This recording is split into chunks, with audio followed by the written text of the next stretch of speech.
ತಡರಾತ್ರಿ ಗಂಗೊಂಡಹಳ್ಳಿಯಲ್ಲಿ ಸಂಭವಿಸಿದಂತಹ ಅಗ್ನಿ ದುರಂತದಲ್ಲಿ ಸುಮಾರು 30ರಿಂದ 40ಕ್ಕೂ ಹೆಚ್ಚು ವಾಹನಗಳು ಸುಟ್ಟು ಕರಕಲಾಗಿರುವಂತದ್ದು. ಅಂದ್ರೆ ಇವೆಲ್ಲವೂ ಕೂಡ ಯಾರೋ ಶ್ರೀಮಂತರ ವಾಹನಗಳಲ್ಲ. ಅಂದ್ರೆ ಬೀದಿ ಬದಿಯಲ್ಲಿ ವ್ಯಾಪಾರವನ್ನ ಮಾಡ್ತಾ ಏನು ಮನೆ ಮುಂದೆ ಗಾಡಿ ನಿಲ್ಲಿಸೋದಕ್ಕೆ ಜಾಗ ಕೂಡ ಇರೋದಿಲ್ಲ. ಈ ಸಂದರ್ಭದಲ್ಲಿ ಒಂದು ಸುರಕ್ಷಿತವಾದಂತಹ ಜಾಗ ಅಂತ ಹೇಳಿ ಗೊಂಗನಹಳ್ಳಿಯಲ್ಲಿರುವಂತಹ ಒಂದು ಪಾರ್ಕಿಂಗ್ ಲಾಟ್ ಅಲ್ಲಿ ಬಂದ್ಬಿಟ್ಟು ಆಟೋ ಜೊತೆಗೆ ಸಣ್ಣ ಪುಟ್ಟ ವಾಹನಗಳು ಹಾಗೆ ಅಶೋಕ್ ಲೇಲ್ಯಾಂಡ್ ವಾಹನಗಳು ಇದೆಲ್ಲವನ್ನ ಕೂಡ ತಂದು ಹಾಕೋತಾ ಇದ್ರು.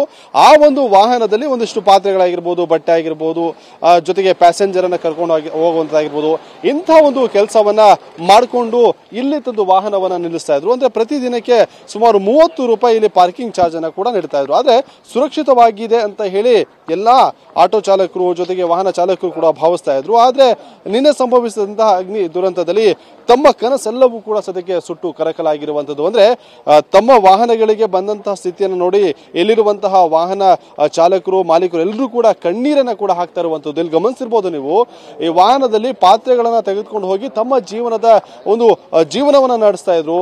ಇದೇ ಅವರಿಗೆ ಆಸರೆಯಾಗಿತ್ತು. ಆಟೋ ಜೊತೆಗೆ ಪಾತ್ರೆ ಎಲ್ಲವೂ ಕೂಡ ಸದ್ಯಕ್ಕೆ ಸುಟ್ಟು ಕರಕಲಾಗಿರುವಂತದ್ದು. ಈ ಸ್ಥಿತಿಯನ್ನ ಕಂಡು ಮಾಲೀಕರು ಕೂಡ ಇಲ್ಲಿ ಕಣ್ಣೀರು ಹಾಕುವಂತ ಪರಿಸ್ಥಿತಿ ಕೂಡ ನಿರ್ಮಾಣ ಆಗಿದೆ. ಅಂದ್ರೆ ಇಲ್ಲಿರುವಂತಹ ಒಂದೊಂದು ಆಟೋ ಚಾಲಕರ ಒಂದೊಂದು ಕತೆ ಕೂಡ ನಿಜಕ್ಕೂ ಕೂಡ ಕಣ್ಣೀರಿನ ಕಥೆ ಆಗಿರುವಂತದ್ದು. ಅಂದ್ರೆ ರಾಜಕಾರಣಿಗಳು ಇವರ ನೆರವಿಗೆ ಬರಬೇಕು ಅಂತ ಹೇಳಿ ಕೂಡ ಸದ್ಯಕ್ಕೆ ಆಗ್ರಹವನ್ನ ಮಾಡ್ತಿರುವಂತದ್ದು. ಅಂದ್ರೆ ಇಲ್ಲಿ ಸುಟ್ಟೋಗಿರುವಂತಹ ಆಟೋಗಳೆಲ್ಲವೂ ಕೂಡ ಯಾರೋ ಶ್ರೀಮಂತರದಲ್ಲ. ಅಂದ್ರೆ ಆ ದಿನದ ಕೂಲಿಗೋಸ್ಕರ ದುಡಿದು ತಮ್ಮ ವಾಹನ ಸೇಫ್ ಆಗಿರ್ಲಿ, ನಾಳೆ ಮತ್ತೆ ಅದೇ ವಾಹನದಲ್ಲಿ ನಾವು ದುಡಿದು ತಿನ್ಬೇಕು ಅನ್ನುವಂತಹ ಒಂದೇ ಒಂದು ದೃಷ್ಟಿಯಿಂದ ಇಲ್ಲಿ ತಂದು ಆಟೋವನ್ನ ಪಾರ್ಕ್ ಮಾಡ್ತಾ ಇದ್ರು. ಆದ್ರೆ ಸದ್ಯಕ್ಕೆ ಎಲ್ಲವೂ ಕೂಡ ಸಂಪೂರ್ಣವಾಗಿ ಸುಟ್ಟು ಕರಕಲಾಗಿರುವಂತದ್ದು ಗಮನಿಸಬಹುದು. ಇನ್ನೂ ಕೂಡ ಅಗ್ನಿಶಾಮಕ ಸಿಬ್ಬಂದಿಗಳು ನಿರಂತರವಾಗಿ ಕಾರ್ಯಾಚರಣೆ ಮಾಡ್ತಾ ಇದ್ರು ಕೂಡ ಸಂಪೂರ್ಣವಾದಂತಹ ಹತೋಟಿಗೆ ಇನ್ನೂ ಕೂಡ ಬೆಂಕಿ ಬಂದಿಲ್ಲ. ಹಾಗಾಗಿ ಜನರು ಯಾರೆಲ್ಲ ತಂದು ಆಟೋವನ್ನ ನಿಲ್ಲಿಸಿದ್ರು ಅವರು ಸದ್ಯಕ್ಕೆ ಆತಂಕಕ್ಕೆ ಒಳಗಾಗಿರುವಂತದ್ದು. ಅಂದ್ರೆ ನಮ್ಮ ಮುಂದಿನ ಭವಿಷ್ಯ ಏನು ಅನ್ನುವಂತ ಚಿಂತೆ ಕೂಡ ಸದ್ಯಕ್ಕೆ ಎದುರಾಗಿರುವಂತದ್ದು. ಅದ್ರ ಜೊತೆಗೆ ಇಲ್ಲಿ ಒಂದಿಷ್ಟು ಆಟೋ ಪಾರ್ಕಿಂಗ್ ಜಾಗ ಇದೆ, ಮತ್ತೊಂದು ಕಡೆಯಲ್ಲಿ ಒಂದಿಷ್ಟು ಪ್ಲಾಸ್ಟಿಕ್ ಗೋಡೌನ್ ಕೂಡ ಇತ್ತು. ಹಾಗಾಗಿ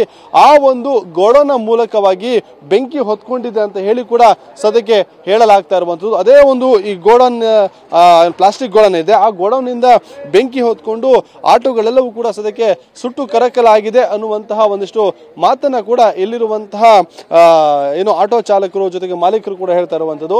ಸದ್ಯಕ್ಕೆ ಕೆಲವರನ್ನ ನಾವು ಮಾತಾಡ್ತಾ ಹೋಗ್ತೀನಿ. ಸರ್, ಎಷ್ಟು ಗಾಡಿ? ಒಂದು 30ರಿಂದ 40 ಗಾಡಿ ಅಂತೂ ಖಂಡಿತವಲ್ಲ ಇದೆಯಲ್ಲ ಇಲ್ಲಿ? ಹೌದು ಸರ್, 30ರಿಂದ 35 ಗಾಡಿ ಇದೆ ಸರ್. ಇದರಲ್ಲಿ ಗಾಡಿಗೆ ಫುಲ್ ಇದಾಗಿದೆ ಸರ್. ಏನಿದ್ರು ನೀವೆಲ್ಲ ನಮ್ಮ MLA ಕಡೆಯಿಂದ ಸ್ವಲ್ಪ ಮಾತಾಡಿ ಏನಿರೋದ್ರು ನೀವು ಮಾಡಿಸ್ಕೊಡ್ಬೇಕು. ಆಮೇಲೆ ನಮ್ಮ ಜಮೀರ್ ಅಹಮದ್ ಖಾನ್ ಸಾಬ್ ಇದ್ದಾರಲ್ಲ, ಅವ್ರ ಹತ್ರ ಸ್ವಲ್ಪ ಮಾತಾಡಬೇಕಾಗಿದೆ ಸರ್. ಈಗ ಯಾವ ತರ ಆಟೋ ಸರ್? ಅಂದ್ರೆ ಏನು ವ್ಯಾಪಾರ ಮಾಡ್ತಿದ್ರ ಇಲ್ಲಿ ಅಥವಾ ಯಾವ ತರ ಅಂತ ಬೀದಿ ಬದಿ ಸೊ ಏನೇನೆಲ್ಲ ವ್ಯಾಪಾರ ಮಾಡ್ತಾ ಇದ್ದ ಅಂತ ಜೊತೆಗೆ ಎಷ್ಟು ಐಟಮ್ಗಳು ಆಟೋದಲ್ಲಿ ಇತ್ತು ಅಂತ ಹೇಳಿ ಸರ್? ಸರ್, ಇಸ್ಕ್ರಾಪ್ ಗಾಡಿ ಇತ್ತು, ಇಸ್ಕ್ರಾಪ್ ವ್ಯಾಪಾರ ಮಾಡೋದು, ಪಾತ್ರೆ ವ್ಯಾಪಾರ ಮಾಡೋದು,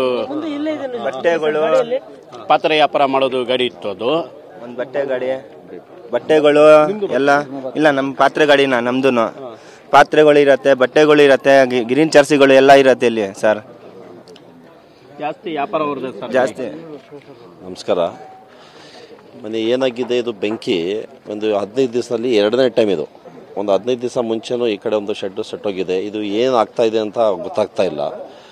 ಅದಕ್ಕಾಗಿ ನಾವು ಏನು ಹೇಳ್ತಾ ಇದೀವಿ ಅಂದರೆ, ಮೈನಾರಿಟಿ ಇದು ಆಟೋ ಸುಟ್ಟೋಗಿದ್ರೆ ಇನ್ಶೂರೆನ್ಸು ಇಲ್ಲ ಅಂತೆ, ಇನ್ಶೂರೆನ್ಸು ಬರಲ್ಲ. ಫೈರಿಂದ ಏನಾದರೂ ಅನಾಹುತ ಆದರೆ ಅವ್ರಿಗೆ ಇನ್ಶೂರೆನ್ಸು ಸಿಕ್ಕಲ್ಲ ಅಂತೆ. ಈ ಥರ ಬಡವರಿಗೆ ಏನು ಮಾಡಬೇಕು ಅಂತ ಇದೇ ಟೈಮ್ ನಾವು ಒಂದು ಮನವಿ ಏನಂದರೆ, CMಗೆ ಇರಲಿ, ನಮ್ಮ ಮೈನಾರಿಟಿ ಮಿನಿಸ್ಟರ್ ಇರಲಿ, ನಮ್ಮ ಯಾರಾದರೂ ಇರಲಿ, ಅವ್ರಿಗೆ ಮನವಿ ಏನಂದರೆ, ಈ ಬಡವರು ಅವ್ರು ಎಲ್ಲಿ ಹೋಗ್ಬೇಕು? ಅವರು ಈ ಬಡವರಿಗೆ ಏನಾದರೂ ಒಂದು ದಾರಿ ಮಾಡೋ ಥರ ಏನಾದರೂ ನಿಮ್ಮ ಮುಖಾಂತರ, ನಿಮ್ಮ ಚಾನಲ್ ಮುಖಾಂತರ ನಾವು ಅವ್ರಿಗೆ ಕೋರ್ಕೊಳ್ತೀವಿ. ಏನಂದರೆ, ದಿನ ಸಂಪಾದನೆ ಮಾಡೋರು ತಿನ್ನೋರೇ ಇರೋದು.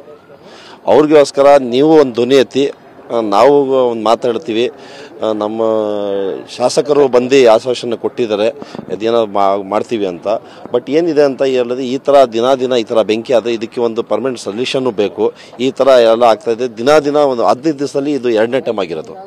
ದಯವಿಟ್ಟು ನೀವೊಂದು ಸೊ ಇದು ಅಂದ್ರೆ ಇಲ್ಲಿರುವಂತಹ ಆಟೋ ಮಾಲೀಕರು ಜೊತೆಗೆ ಒಂದಿಷ್ಟು ಜನ ಸ್ಥಳೀಯರು ಕೂಡ ಹೇಳ್ತಿರುವಂತದ್ದು. ಅಂದ್ರೆ ದಿನದ ಹೊಟ್ಟೆಪಾಡಿಗೋಸ್ಕರ ದುಡಿಯುವಂತವರಿಗೆ ಸದ್ಯಕ್ಕೆ ಆಸರೆ ಆಗಿದ್ದಂತಹ ವಾಹನಗಳೇ ಇಲ್ಲದಂತಹ ಪರಿಸ್ಥಿತಿ ನಿರ್ಮಾಣ ಆಗಿದೆ. ಅಂದ್ರೆ ರಾಜಕಾರಣಿಗಳು, ಸಂಬಂಧಪಟ್ಟ ಇಲಾಖೆಯವರು ಬಂದು ಪರಿಶೀಲನೆ ಮಾಡಿ ಒಂದಿಷ್ಟು ಪರಿಹಾರವನ್ನು ಒದಗಿಸಬೇಕು ಅನ್ನುವಂಥದ್ದು ಕೂಡ, ಅದರ ಜೊತೆಗೆ ಅವರ ಜೀವನಕ್ಕೆ ದಾರಿಯಾಗಬೇಕು ಅಂತ ಹೇಳಿ ಕೂಡ ಒತ್ತಾಯವನ್ನ ಮಾಡ್ತಾ ಇರುವಂತದ್ದು. ಕ್ಯಾಮರಾ ಪರ್ಸನ್ ರವಿ ಜೊತೆ ರಾಜಪಾಜಿನ TV9 ಬೆಂಗಳೂರು.